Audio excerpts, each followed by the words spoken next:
বৃষ্টি পড়ছে, জানালায় পানি জমে গেছে। ক্যামেরা ধীরে ধীরে সজীবের মুখে যায়। কিছু চিঠি কখনো গন্তব্যে পৌঁছায় না, কিন্তু তাদের ভেতরের অনুভূতিগুলো আজও বেঁচে থাকে। শরতের এক বিকেল, হালকা বাতাসে গাছের পাতা উড়ছে। সজীব পুরনো এক চিঠি হাতে নিয়ে বসে আছে জানালার পাশে। চিঠিটা লেখা হয়েছিল আজ থেকে ঠিক 1 বছর আগে নুসরাতের জন্য।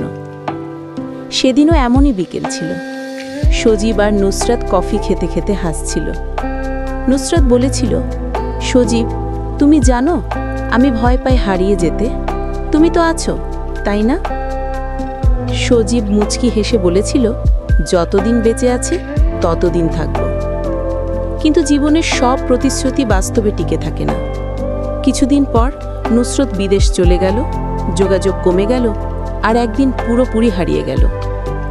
সজীব প্রতিদিন মেল বক্সে গিয়ে চিঠি দিত, আজও তোমাকে ভালোবাসি, কিন্তু কোনো উত্তর আসেনি। 1 বছর পর পোস্টম্যান একদিন দরজায় নক করল, হাতে সেই পুরনো চিঠিটা, রিটার্ন টু সেন্ডার। সজীব অবাক হয়ে তাকায়, চিঠির খামে লাল দাগ, রিসিভার নট ফাউন্ড। চোখের পানি গড়িয়ে পড়ে চিঠির ওপর। সে ধীরে ধীরে চিঠিটা খুলে পড়ে।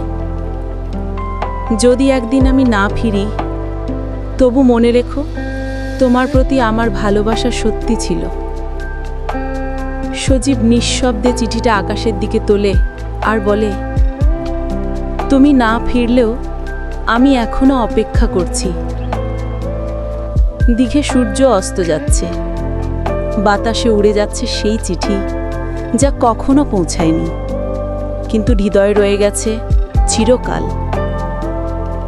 সবাই বলে সময় সব ভুলিয়ে দেয়, কিন্তু কিছু মানুষকে ভুলানো যায় না, তারা থেকে যায় প্রতিটা নিঃশ্বাসে।